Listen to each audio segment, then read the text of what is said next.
Welcome to the Unitarian Universalist Fellowship of Midland, and I've got to get this thing to, yes, let me see my script. Good morning and welcome to the fellowship.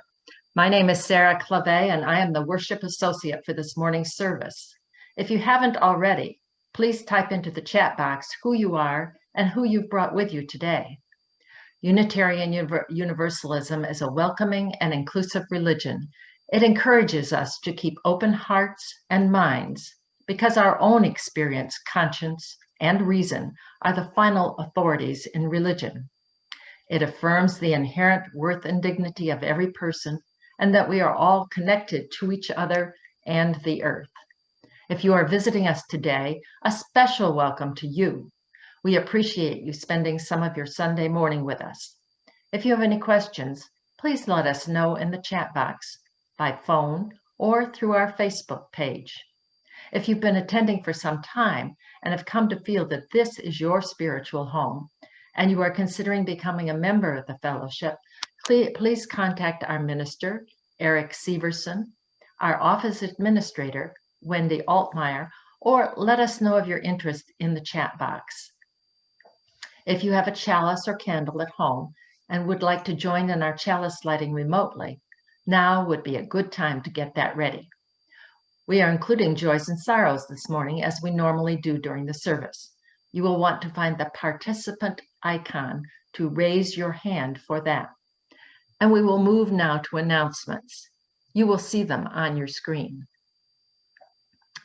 Next week's service, The Bouquet of Humanity, is on Sunday, June 6th at 10:30 a.m.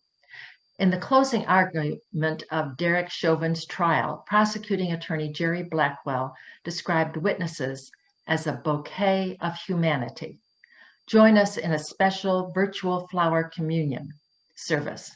We will include slides of our bouquet of humanity, so please submit photos of yourself with or without flowers by May 31st to Reverend Eric. Please fill out a photo and video release through the link in the chat, the newsletter, or our website if you haven't already. Save the date. The RE team is planning outdoor gatherings to keep us connected during the summer. Join us Saturday, June 12th from 1 to 3 at the Homestead at Chippewa Nature Center. Please contact the RE team for more information.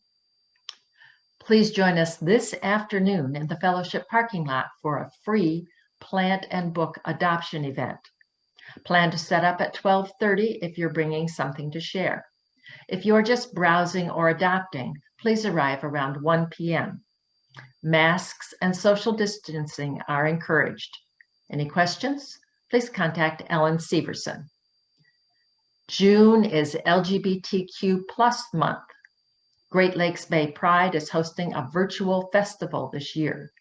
You can pick up a yard sign in Midland on Friday, June 4th from 4 to 7 at the Dow Diamond.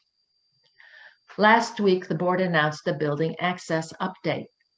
For everyone's continued safety, the building will remain closed and in-person indoor activities will remain suspended until September 1st. Outdoor gatherings are now permitted as long as they comply with the guidelines for fellowship-sponsored outdoor gatherings and classes. See your latest newsletter, visit our website, or contact Wendy for more information about those guidelines. Now that the children and youth can be vaccinated, 67% of the congregation is reporting receiving at least one vaccination. If you want to be included in the statistics, please contact Maxine Getler. Further information, including ways we are keeping you safe during our new outdoor gatherings, ways we can connect outdoors, and more, can be found in our weekly Candle Flame newsletter or on our Facebook Friends group. After today's service, please go to uufom.org/Sunday feedback and provide feedback for today's service. You may submit an article to the Candle Flame newsletter by Wednesday at 5 p.m. During the summer months, the newsletter will be circulated on Fridays. If you need a paper copy of any form, or you wish to be added to our newsletter, or have any questions about any of these announcements, please email Wendy at office@uufom.org. If you have a candle or chalice at home and would like to light it now, please do so. Please join in reading our chalice lighting words by the Reverend Betts Winnicky. May this flame, symbol of transformation since time began, fire our curiosity, strengthen our wills, and sustain our courage as we seek what is good within and around us. Now, Reverend Eric will share our opening words. Thank you, Sarah. Our opening words today are titled, Each of Us Brings a Separate Truth Here by the Reverend Penny Hackett Evans. Each of us brings a separate truth here. We bring the truth of our own life, our own story. We don't come as empty vessels, but as full people, each with our own story and our own truth. We seek to add to our truths and add to our stories. This room is rich with truth, rich with experience.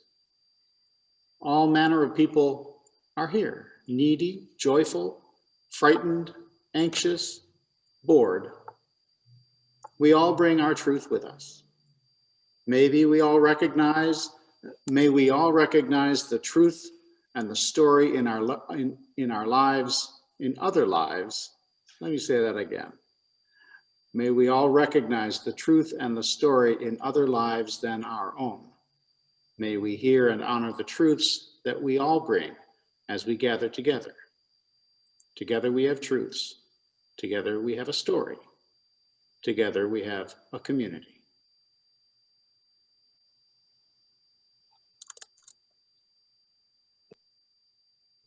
Thank you, Eric. With your mics muted, please join Melanie Willison, Sandy Hay, and Reverend Eric in singing our opening hymn, 1008, When Our Heart is in a Holy Place.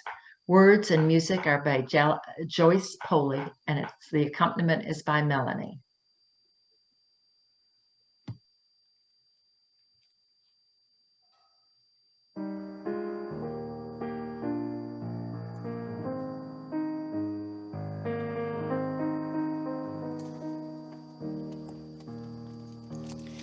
When our heart is in a holy place, when our heart is in a holy place, we are blessed with love and amazing grace.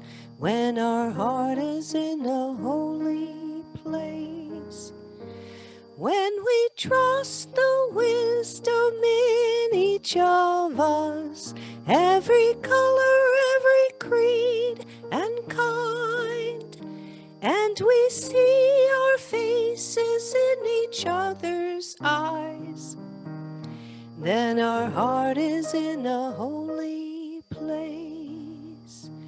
When our heart is in a holy place, when our heart is in a holy place, we are blessed with love and amazing grace.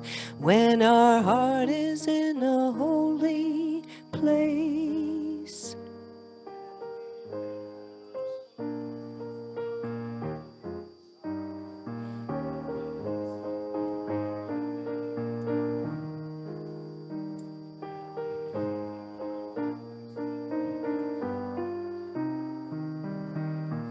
Then our heart is in a holy place. When our heart is in a holy place. When our heart is in a holy place. We are blessed with love and amazing grace. When our heart is in a holy place.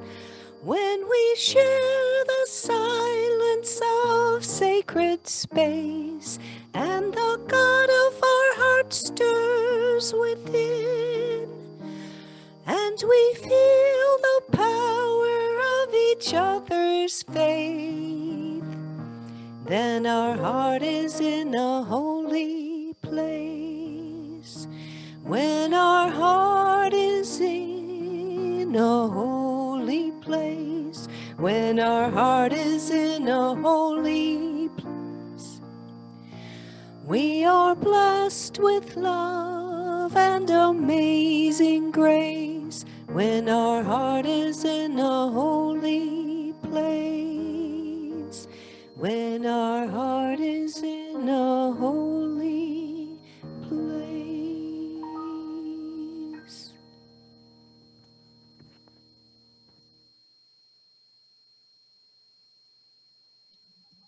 All right. We are doing things a little bit different with the sound this time and the music. Reverend Eric and Sandy and Melanie are all in the sanctuary, which requires a little different juggling of the sound system.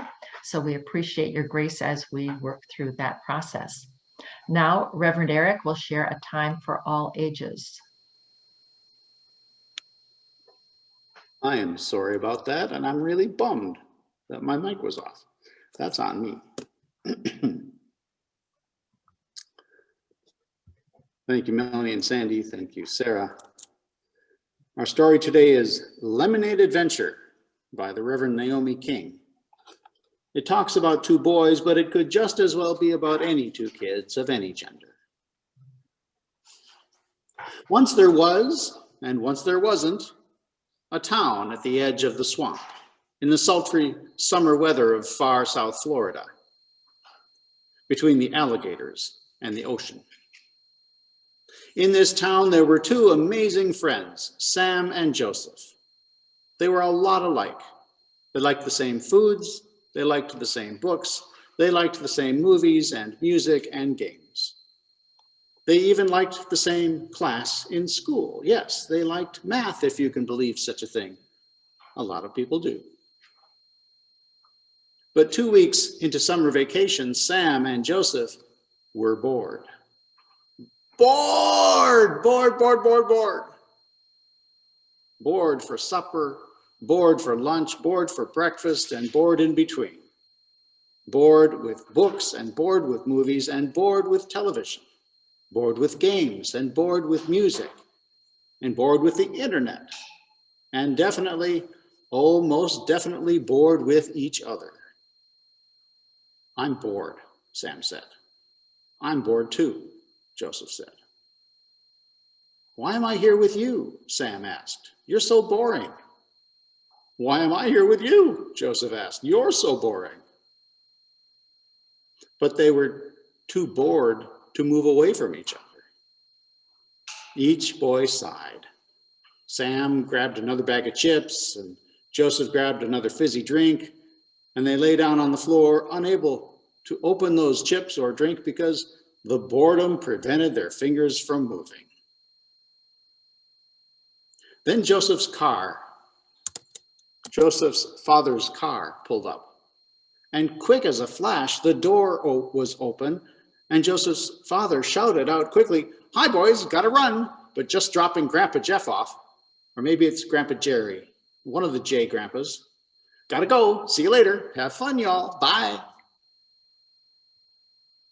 By the time these words had even made it to Joseph and Sam's ears, Joseph's father's car was pulling out of the driveway, and Grandpa Jeff, or maybe it was Grandpa Jerry, was sitting on his suitcase with his cane, blinking a little and cleaning his spectacles with an embroidered handkerchief. This was something new. Sam and Joseph propelled themselves from their prone positions to investigate this new J grandpa. They poked, they prodded. Finally, Grandpa J said, "Ouch! Stop that! Were you raised by wolves?" "No, I suppose not. You'd have better manners." Red splotches broke out all over Grandpa Jay's neck. He sighed. "That wasn't nice of me either. Allow me to introduce myself. Grandpa Jay introduced himself, and Sam introduced Joseph, and Joseph introduced Sam, and then they stood there looking at each other. So, it's summertime, boys. What are you doing for fun? Sam and Joseph just looked at one another. Fun? We had fun, but it's gone now. Now we're just bored. Boards? Said Grandpa Jay. Yes, you probably should get some boards. Also some hammers, some nails, and some paint. Come on, boys, let's go find what we need. A brief while later, they were hammering boards together and painting. The boys asked Grandpa Jay what they should paint. He shrugged his shoulders and said, I don't know what you should paint. You have colors and patterns and ideas of your own. Show them to the world. They did. And as they did, Joseph and Sam realized that they were not bored. They were excited. That evening, they ate delicious tempeh and tomato sandwiches and laughed and talked with Grandpa Jay about heroes and movies and transforming action figures. Grandpa Jay, we love adventures. Tell us some of yours. And so Grandpa Jay did. He told of fixing engines and of splitting wood, of wandering lost in a desert, and of meeting his true love. Joseph and Sam hoped their lives might be as exciting as Grandpa Jay's was. At the end of the day, they thanked Grandpa Jay for all these grand adventure gifts, but he said to them, boys, every person has gifts and ideas and stories. Every person has adventures. Some know how to tell them, and some have a special gift of coaxing them out of someone else. But an adventure is always within your power. The boys went to sleep, having stored these words somewhere, but dreaming of the adventures they had told and heard. The next day, Sam and Joseph asked Grandpa Jay what they would do with what they built. Do? What do you think we should do? The boys dreamed and thought and talked. And then they set up a lemonade stand. One by one, kids came by that stand to talk and tell jokes and buy lemonade. Then the utility crew working on the electrical lines stopped at lunch and bought lemonade and talked about their boys and when they had lemonade stands. And so it went. The weekend zipped by. It was time for Grandpa Jay to leave. He took each boy's hand in his to shake goodbye. Sam and Joseph each said, "Thank you, Grandpa Jay, and goodbye. Come back again. We hated being bored and you fixed that." But Grandpa Jay put down their hands and looked at them steadily. "Boys, boredom is a choice. You each have gifts and ideas. So did all those people you met. You each have stories. So did all those people you met. The beginning of an adventure is always within your power. When I came here, I had forgotten that, and you reminded me. Thank you, and goodbye." We may have to say goodbye at times, but when we have gratitude, we can remember the ways each person's life touches ours and continue to live with that gift. And I invite you now to center yourselves and enter into a time of reflection, meditation, or prayer. Today's meditation telling is by the late poet Laura Hershey. What you risk telling your story. You will bore them. Your voice will break. Your ink spill and stain your coat. No one will understand. Their eyes become fences. You will park yourself forever on the outside. Your differentness once and for all revealed, dangerous. The names you give to yourself will become epithets. Your happiness will be called bravery, denial. Your sadness will justify their pity. Your fear will magnify their fears. Everything you say will prove something about their God or their economic system. Your feelings that day, that change day to day, kaleidoscopic, will freeze in place, brand you forever, justify anything they decide to do with you.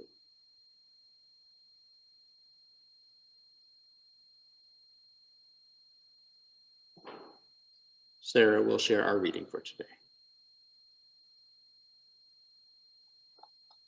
Thank you, Eric. Our reading is excerpts from What Your Life Story Really Says About You by Carolyn Gregoire. It was in the Huffington Post, November 2013.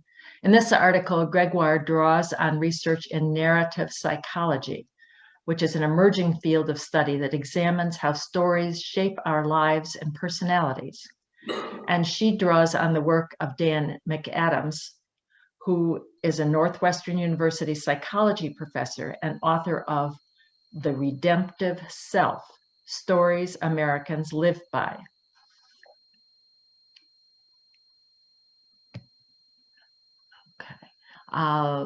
Stories may not seem like a basic survival need, but our brains naturally tell us stories as a way to give structure and meaning to our lives. And according to research in narrative psychology, the stories we tell ourselves play a large role in who we are. We all have one particularly important story that we tell ourselves about ourselves, our life story, which helps us to organize our experiences and gives us a sense of self, even dictating our behavior in some cases. We are constantly updating, amending, and adding to this story as we encounter new experiences. The stories, this is a quote from Dan McAdams, the stories we tell ourselves about our lives don't just shape our personalities, they are our personalities, Dan McAdams tells the Huffington Post. We understand how we create these stories and how they are structured. We can alter our own stories and rewrite our own scripts in ways that improve our lives. Here are 6 principles from narrative psychology to help you better understand your life story. Number 1, your story is constantly evolving, becoming more positive later in life. When you're younger, there's more room in the story for drama, conflict, and negativity. But as people reach middle age and later life, which often corresponds with increasing levels of happiness and well-being, these parts of the stories fade into the background. As a general trend in aging, the story becomes more positively skewed over time. Number 2, your present emotions color your entire narrative. When it comes to life stories, our current emotional states and life circumstances have an enormous impact on how we construe the past and imagine the future, even based on moment-to-moment oscillations, says McAdams. Going through a depressive period or time of pain can change your entire story for the duration of that period. While recovering from a divorce or breakup, for instance, you might view the past more somberly and be motivated to construe how you got to this point. But don't worry too much if you're going through a rough patch. Despite these fluctuations, our narratives do tend to even out and return to equilibrium over time. Number 3, we conceive of our life story in the structure of a novel. Human beings, and this is a quote, human beings have this ability to engage in episodic memory. They can recall scenarios from their past that have a beginning, middle, and end. Little stories, says McAdams. The ability to do that also enables you to see the future that way. You can imagine the future as little stories that haven't happened yet, close quote. This episodic quality is a natural part of memory and future thinking. The brain creates these narratives to give structure to our thoughts about the past and future. We think of our lives chronologically, dividing up our experience as a whole into chapters based on major life events: schooling, geographical location, jobs, major family events, and so on. Number 4, successful people's stories contain themes of redemption. When McAdams and his students examined the life stories of a group of people in their 30s and 40s who were seen by themselves and others as being highly generative, meaning caring, productive, and committed to making a positive difference in the world, they found again and again that these people brought themes of redemption into their narratives. Quote, redemption is seen as when something in the story starts really bad, says McAdams. They'll talk about a negative event, a failure, or some kind of disruption or loss. And then they'll transition into some positive outcome from that, close quote. The basic arc of a generative script is always one of going through suffering and coming out of it better than you were before. Number 5, our stories are dictated by social and cultural norms. Our life stories aren't created in a vacuum. We pick up on cultural cues and narratives, like the classically American rags to riches tale, and these deeply inform the stories we tell.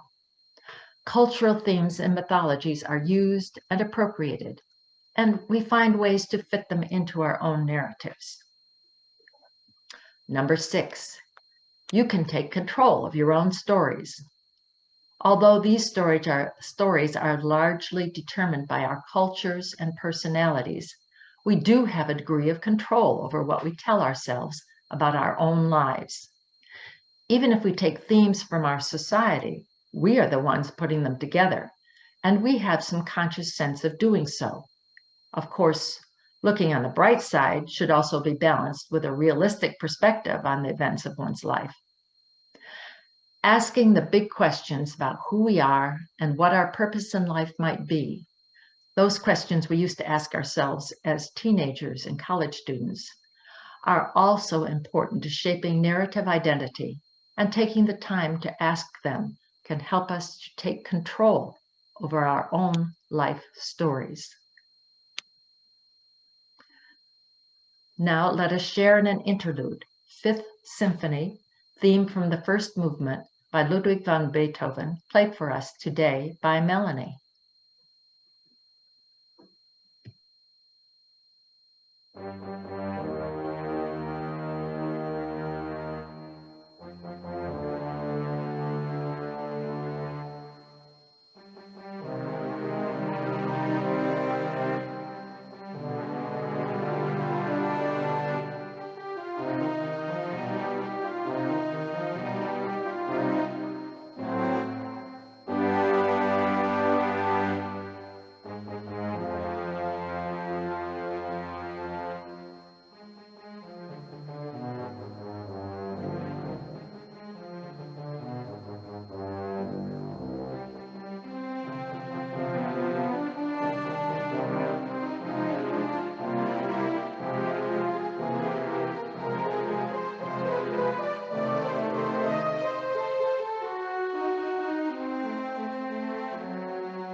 Thank you, Melanie. That was lovely.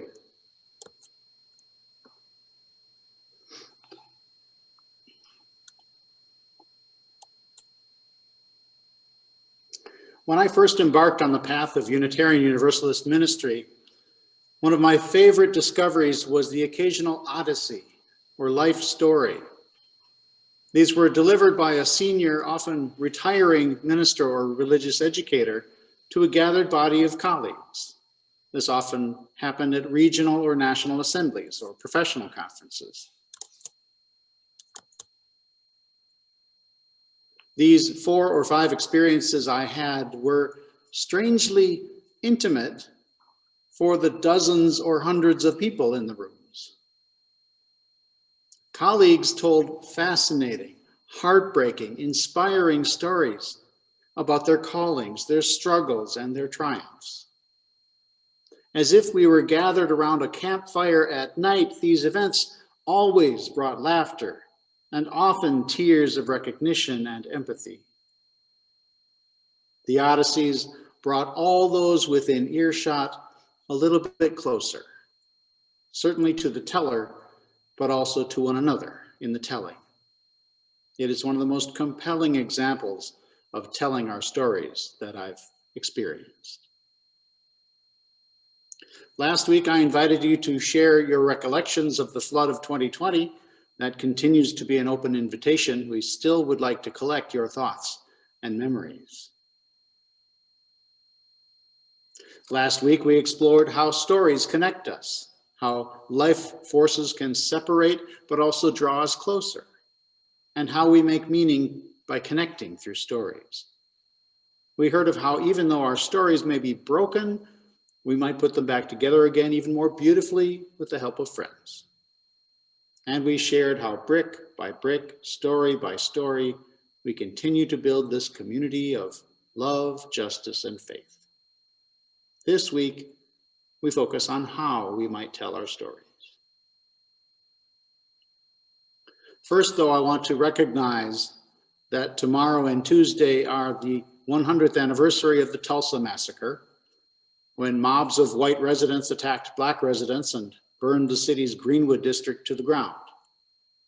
I invite you to look that up when you have some time.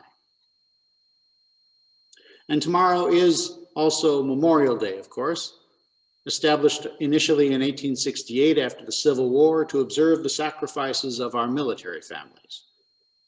I respect and admire the fact that we once had the political will to create a national holiday to recognize the horrors of combat and to memorialize our war dead.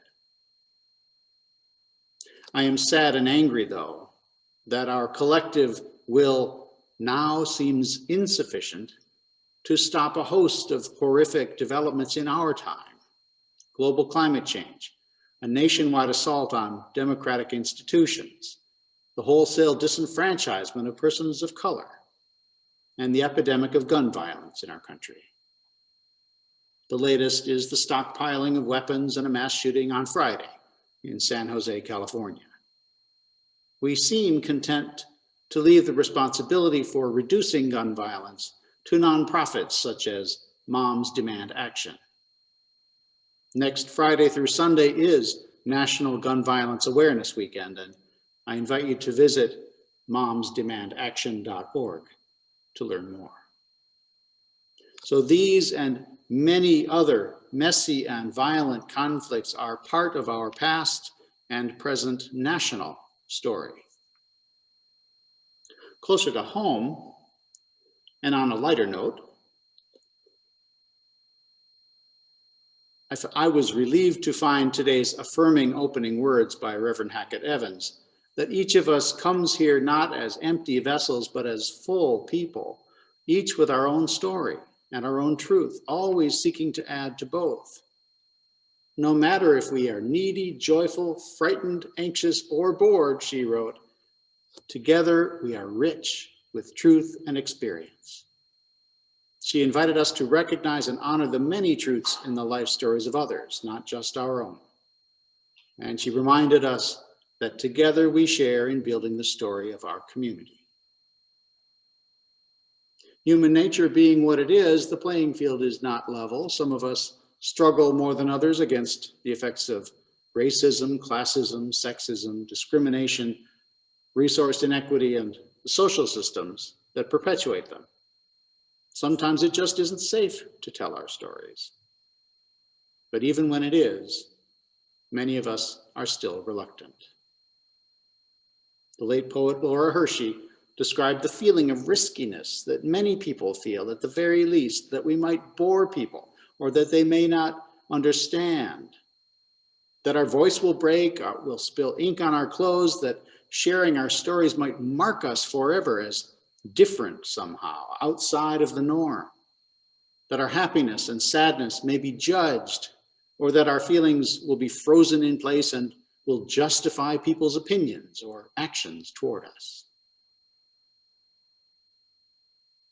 Let's come at this from another angle. Have you felt really bored? Bored,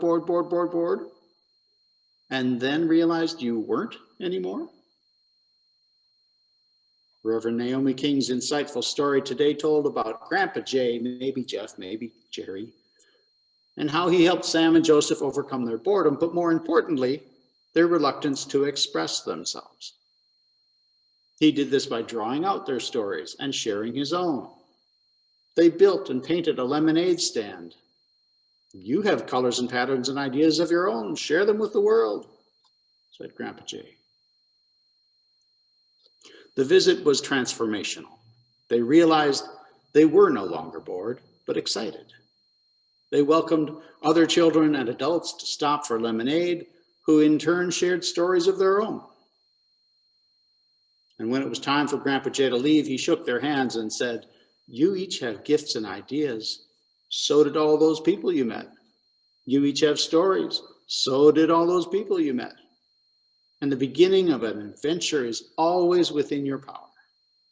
He thanked them for reminding him of this as he said goodbye. We all have stories to tell.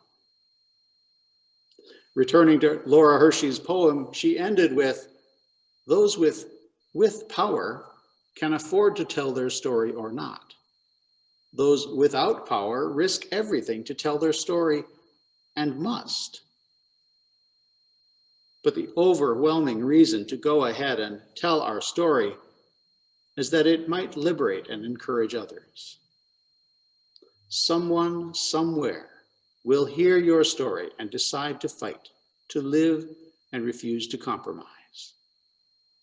Someone else might tell her own story, risking everything.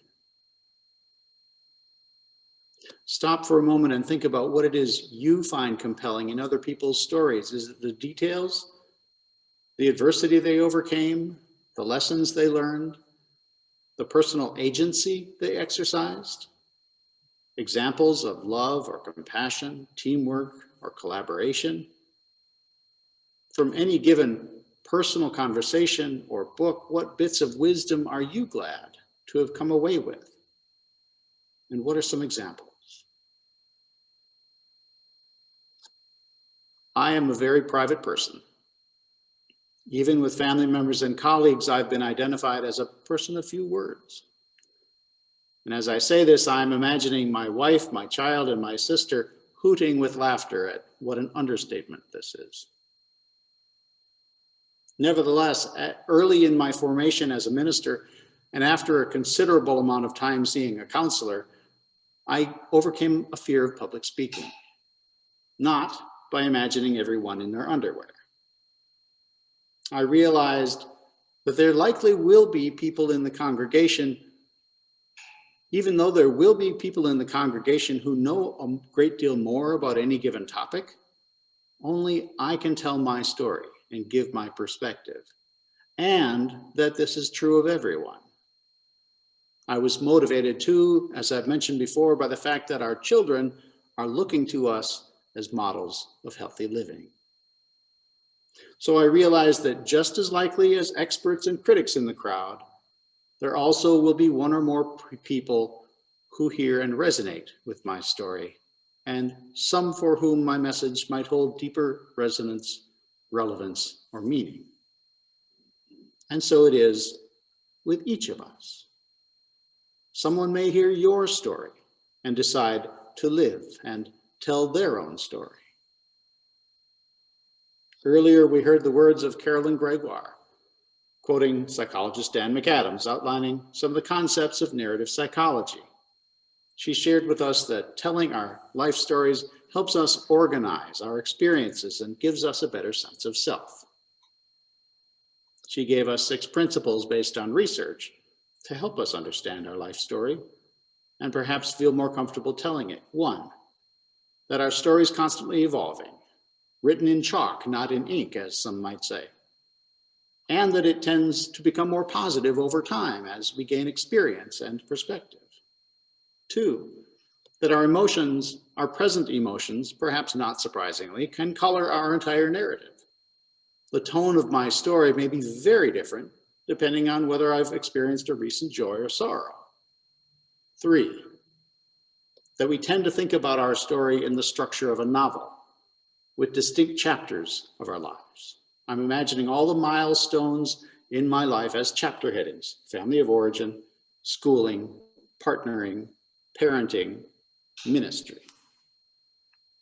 4, that people who are seen as caring, productive, and committed to making a positive difference in the world tend to contain in their stories themes of redemption. They somehow find in their failure, disruption, or loss some positive outcome, and this tendency indicates better mental health and well-being.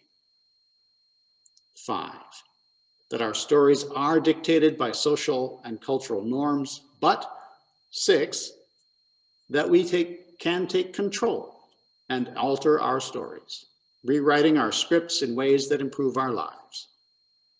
Even if we take themes from our society, she writes, we are the ones putting them together, and we have some conscious sense of doing so. She suggested that no matter what stage of life we are in, we continue asking the big questions. Who are we? What our purpose in life might be? These continue to help shape our identity and our narrative, she wrote. Jocelyn Duffy, too, wrote about the power of personal narrative for Psychology Today magazine in 2018. She asked, how do you tell the tale of your greatest challenge or adversity? And how do you use that story as a catalyst to spur your own growth? Are you framing your story as a springboard or as an anchor? What has happened in your life can serve as a springboard, she wrote, propelling you forward to contribute what you've learned to others. She cites psychiatrist and Holocaust survivor Viktor Frankl and his book, Man's Search for Meaning, as a model. He speaks authentically about his strengths and struggles, while at the same time empowering readers to look within and see their true potential. His work inspires us, she wrote, to use our experiences to offer value and to create purpose. For me, authors like this include Elie Wiesel, Leo Buscaglia, Robin Wall Kimmerer, Brene Brown, among others. You may have your own favorite authors whose works speak to you in this way. So when we are afraid or reluctant to tell our story, it's okay. Sometimes holding on to it is the safest thing to do. But when we feel strong and secure and supported enough, let's remember the principles of narrative psychology. That we tell our story in chalk, not ink. That we might feel differently about it at different times. That we might think about it one chapter at a time. That it's healthier to find something redemptive.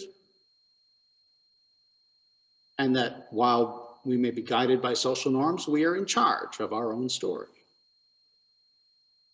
Likewise, we collectively are in charge of writing and telling our congregation's story. I wonder what the next chapter will be. I hope it includes some odysseys from some of our elders. And I hope that you all will feel confident enough to contribute your narrative to it. As we mark this holiday and prepare for what lies ahead, may we carry the chalice flame with us to fire our curiosity, strengthen our wills, and sustain our courage. May we trust the wisdom that lies within each of us and tell our story from deep inside. May we hear our voices in each other's words and see our faces in each other's eyes. May we remember that together we are rich with truth and experience, that the beginning of an adventure is always within our power, that telling our story may involve risk, but also might empower and encourage others to share their own. May our stories bring all within earshot a little bit closer, and in the telling and in the receiving, may we be blessed. Amen.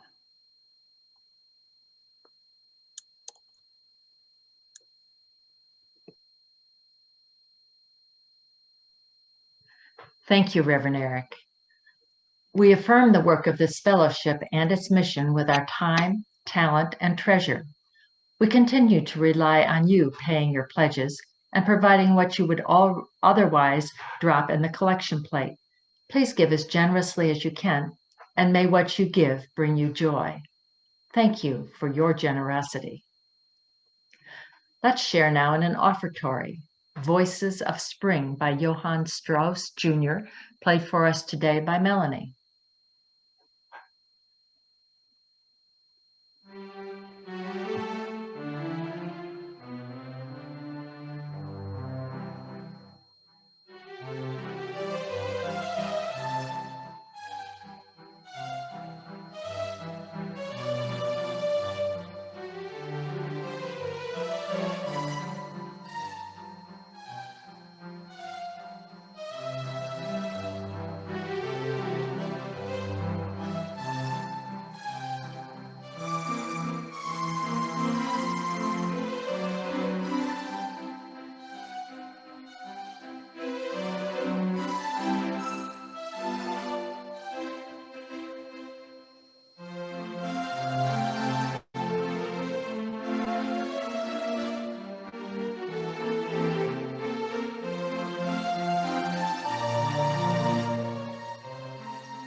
Thank you, Melanie.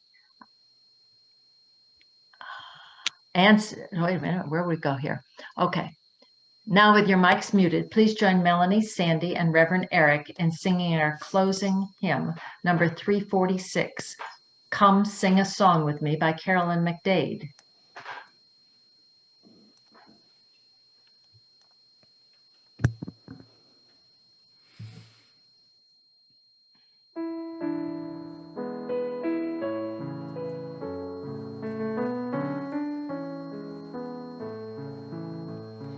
Come sing a song with me.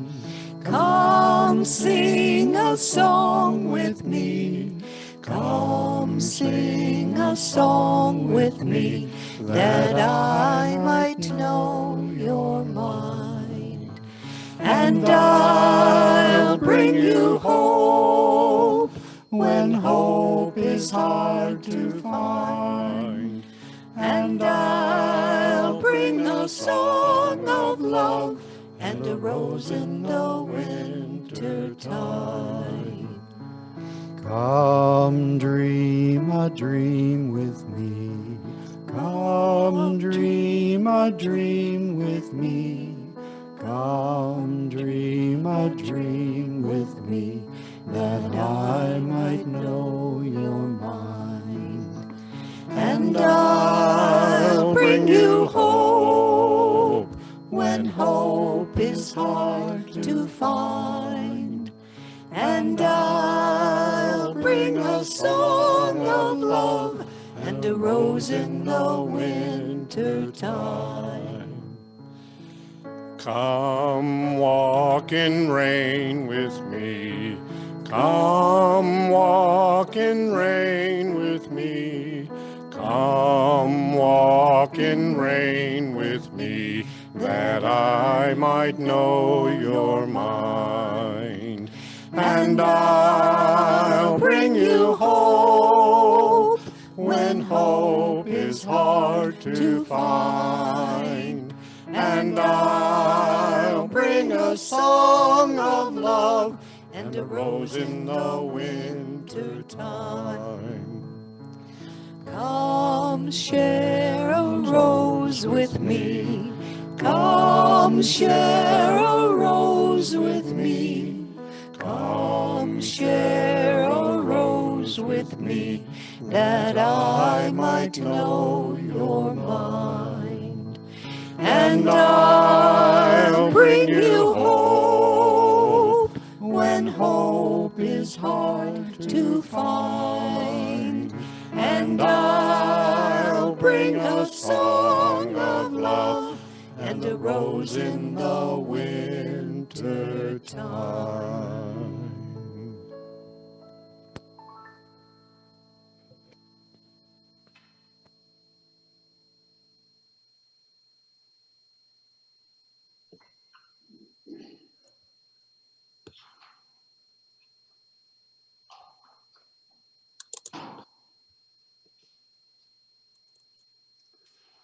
Thank you, Melanie and Sandy. Our closing words today are by the Reverend Shari Woodbury. May we have the courage to speak or write the stories within us that need to be told, the stories that make up our lives. May we listen with a loving mind and heart to the stories of others' lives, others here in this church and others in our wider community and world. Let us choose with care the stories that we teach our children, remembering that all of our stories have power and that all of our stories are connected, for all of life is one. In the name of all that is sacred in these gathered hearts, may it be so. Amen.